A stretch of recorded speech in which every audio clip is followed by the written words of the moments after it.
Sa mainit na kawali, maglagay ako ng mantika. Isunod ko na itong minarinate ko na atay ng manok. Minarinate ko siya ng toyo, seasoning, at saka paminta.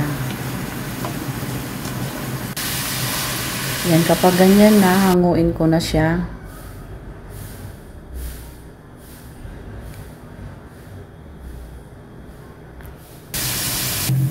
Maglagay ulit ako ng konting mantika. Igisa na natin itong bawang. Sunod ko na rin dito yung sibuyas.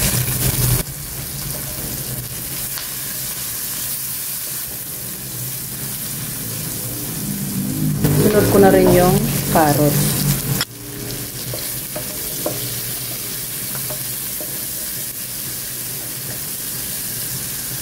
Maglagay lang ako ng tubig. Maglagay ako ng paminta, toyo,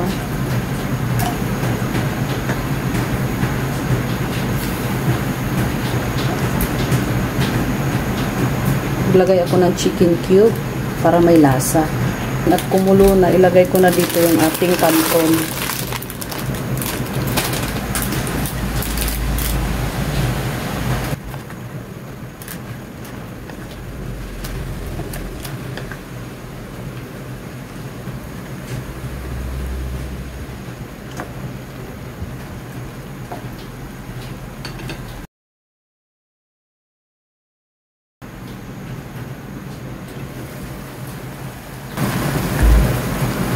Ganyan na po siya.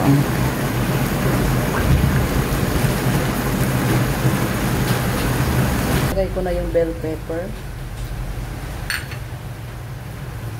Tsaka chicharo. Lagay ko na rin dito yung atay. Lagay lang ako ng oyster sauce.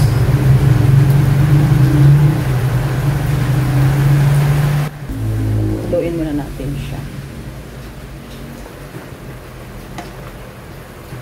Sarap ng ating pansit.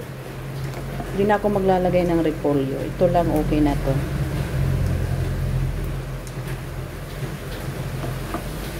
Masarap, medyo may masabaw-sabaw.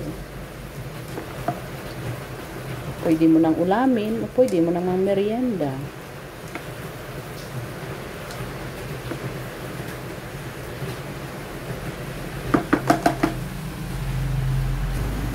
Luto na ang ating pansit canton. Isi-serve na natin ito. Ayan, okay na itong ganito.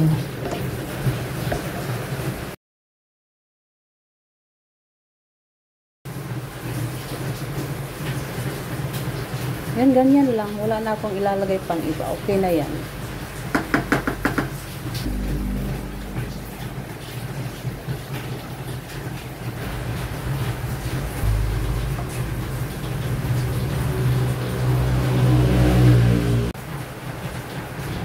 Maraming salamat sa panonood.